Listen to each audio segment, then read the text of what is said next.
പാടശേഖരത്തിൽ വെച്ച് ഷോക്കേറ്റ് മരിച്ച വീട്ടമ്മയുടെ കുടുംബത്തിനെ KSEB കബളിപ്പിച്ചെന്ന പരാതി. പ്രഖ്യാപിച്ച നഷ്ടപരിഹാര തുക നൽകണമെന്നാവശ്യപ്പെട്ട കുടുംബാംഗങ്ങൾ ആലപ്പുഴ പള്ളിപ്പാട് KSEB സെഷൻ ഓഫീസിന് മുന്നിൽ സമരം ചെയ്തു. ഹരിപ്പാട് പള്ളിപ്പാട് സ്വദേശിനിയായ സരള കഴിഞ്ഞ ഒക്ടോബറിലാണ് ഷോക്കേറ്റ് മരിച്ചത്. പാടത്തെ പണി കഴിഞ്ഞ് വരികയായിരുന്ന സരളയ്ക്ക് സ്റ്റേ വയറിൽ നിന്ന് വൈദ്യുതാഘാതം ഏൽക്കുകയായിരുന്നു.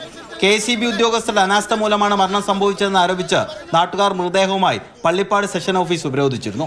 നഷ്ടപരിഹാരമായി 25 ലക്ഷം രൂപയും ജോലിയും നൽകാമെന്നായിരുന്നു ഒത്തുതീർപ്പ് വ്യവസ്ഥയെന്ന് കുടുംബം. എന്നാൽ ഇപ്പോൾ അത്രയും പണം നൽകാനാകില്ലെന്ന് KSEB. ഇതിനെ തുടർന്നാണ് പെരുമഴയത്തും പള്ളിപ്പാട് KSEB ഓഫീസിന് മുന്നിൽ സരളയുടെ കുടുംബാംഗങ്ങൾ പ്രതിഷേധിച്ചത്. ഞങ്ങൾ 2 പെൺപിള്ളേരാ. ഞങ്ങൾക്ക് ഒരു ആങ്ങളമാരില്ല. 26 വർഷമായി ഞങ്ങളുടെ അച്ഛൻ മരിച്ചിട്ട്. പിന്നെ ഞങ്ങളുടെ ഏക ഒരു ആശ്രയം ഞങ്ങളുടെ അമ്മയായിരുന്നു. ഞങ്ങൾക്ക് ഇതല്ലാതെ വേറൊരു മാർഗ്ഗമില്ല. കാരണം ഞങ്ങൾക്ക് വരുമാനമോ കാര്യങ്ങളോ ഒന്നുമില്ല. അമ്മയുടെ ഒരു ഇതിലായിരുന്നു ഞങ്ങൾ ജീവിച്ചിരുന്നത്. അതുകൊണ്ട് ഞങ്ങളുടെ അമ്മയ്ക്ക് നീതി ലഭിച്ചേ ഒക്കത്തുള്ളൂ. 2 ലക്ഷം രൂപ അനുവദിച്ചിട്ടുണ്ടെന്നും ഇതിൽ 1 ലക്ഷം രൂപ കുടുംബം കൈപ്പറ്റിയെന്നും KSEB.